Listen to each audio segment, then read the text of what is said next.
mysterious helicopter crash in northern Iraq, killing all those on board.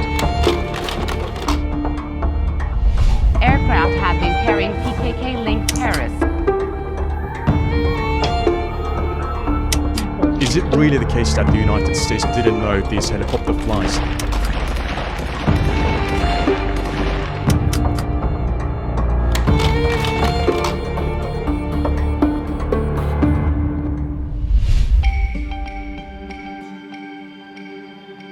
On March 15, a video showing a helicopter crash in the Çamanca district of Duhok, Iraq, began circulating on social media. The helicopter reportedly crashed at 8:40 p.m. and was flying unregistered, sparking speculation about its origin.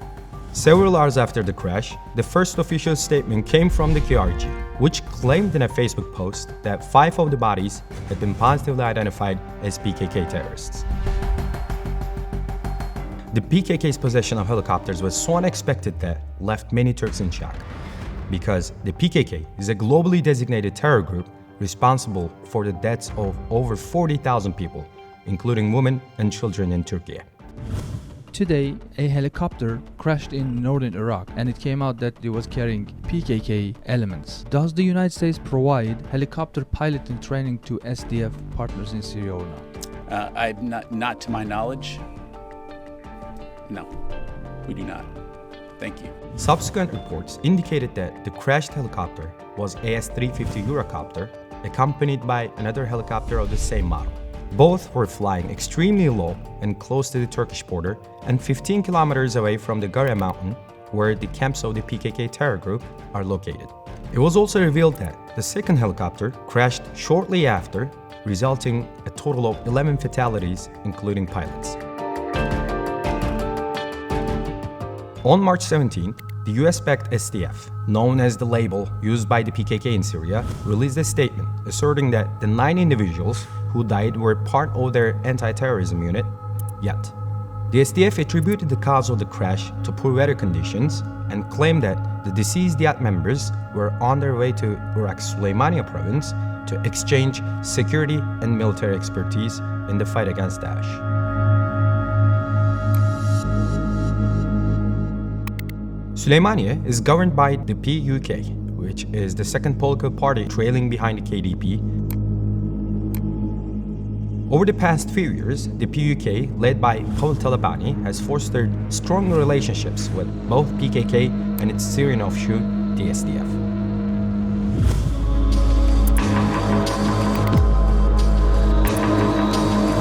Despite the SDF's attempt to portray the crash as mere accident, many questions have remained unanswered. Therefore, we started gathering all available information using open source intelligence techniques and communicating with local sources familiar with the matter. Our work aims to present our findings regarding the crash and highlight conflicting statements.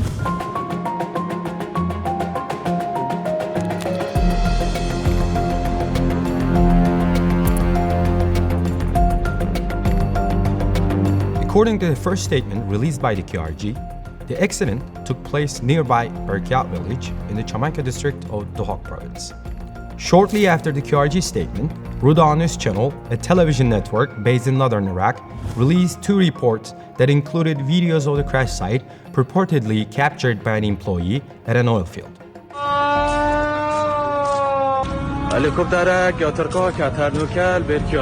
But the absence of the jumpsuits and the hard hats in the video indicates that the scene is not an oil field, but rather a housing unit of the oil field, which should be located nearby.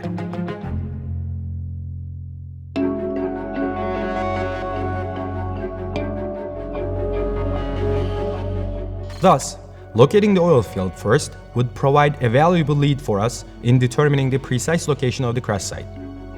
We began analyzing the videos and creating a rough aerial map by identifying all objects visible in the video. Based on our analysis, we arrived at the following conclusion.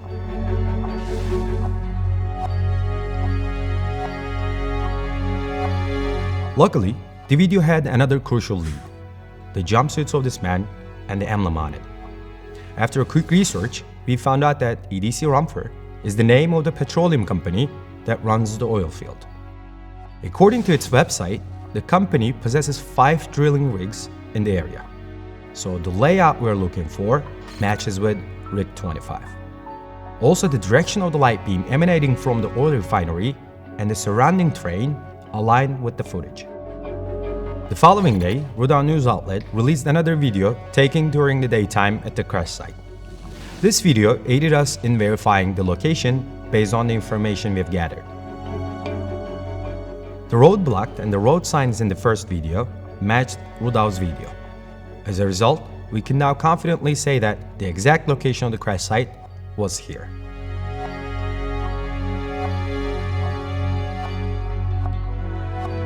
After the accident, there was a significant controversy surrounding the ownership of the helicopters. According to some sources, the PUK purchased the helicopters from an unknown local aviation company with the support from the US. In our efforts to identify all aviation firms in the region, we came across Andreas Siebenhofer, a renowned athlete from Austria. As we delved further into his background, we found out that he's the founder of the aviation company called the 7 Group. The company, which is registered in Hungary but operates in Süleymaniye, has been supplying helicopters and giving pilot training to the PUK and KDP since 2008. Our discovery was backed by the social media posts of the 7 Group, where we were able to identify both of the downed helicopters. Multiple images of Bafel Talabani and CTG commander Wahab Halapçai posing in front of the same helicopters further validated our findings. Regarding collaboration with the US, one source familiar with the issue told TRTWORLD investigation that the supply of the helicopters was made with the help of the US. Significantly, similar remark appears on the Wikipedia page of Siebenhofer, which he may have the ability to edit if otherwise. We contacted the 7 Group regarding the matter, but the company told us that they required government clearance before issuing a statement. Unfortunately, we did not receive any further response until the day of the publication of our story.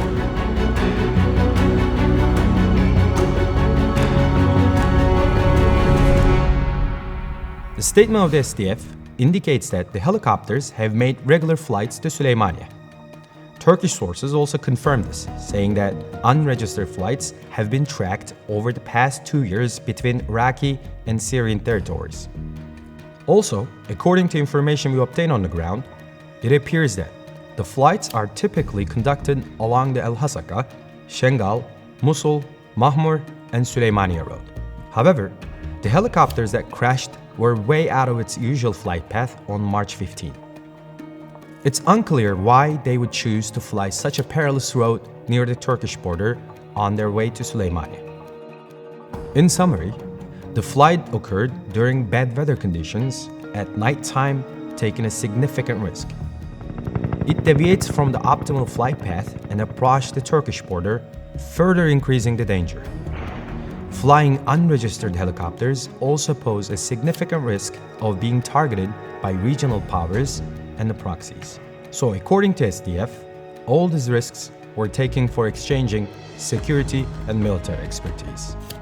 Since the crash, the US Department of Defense denied any relationship that the US might have had with the SDF's possession of helicopters or the training of its members to fly them.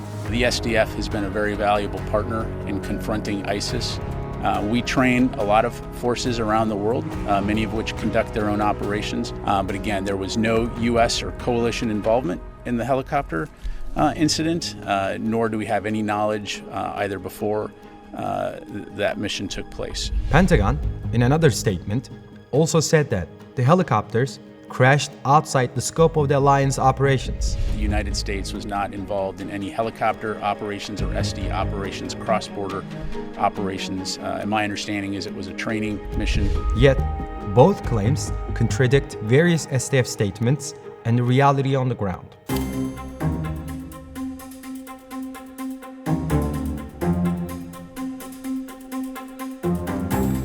According to experts, the airspace in Syria is strictly controlled by Russia and the United States. Especially fight against Daesh in the region requires full-scale airspace control. Under such circumstances, flying all over from Syria to Iraq without registering is nearly impossible. Any aircraft which does not inform the coalition or the US cannot simply fly in the region. all unregistered flights will be tracked. Therefore, it is technically unfeasible that the US was unaware of the helicopters that crashed on March 15, or the SDF somehow operated covertly from the US that night, and the security meeting was just an excuse to save the day. On the other hand, it's known that the US offers support to factions it deems aligned with its interests through intermediary organizations.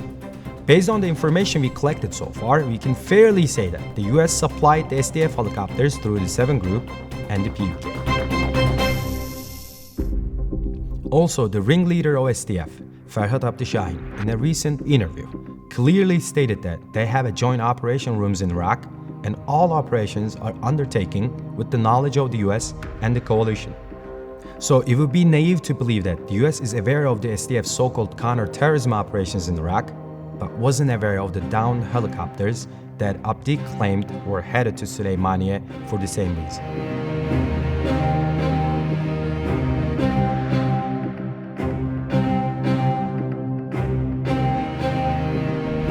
The identities of 9 individuals who died in the accident were released 2 days later. A mourning ceremony was held in Hasaka, where the PUK CTG commander, Wahab Halepce, was present. The US-led coalition also issued a message of condolence. However, we discovered that one of the deceased, Hamdiye Özbahçeci, known as Didar Derik, had been on Turkey's wanted list since 2013.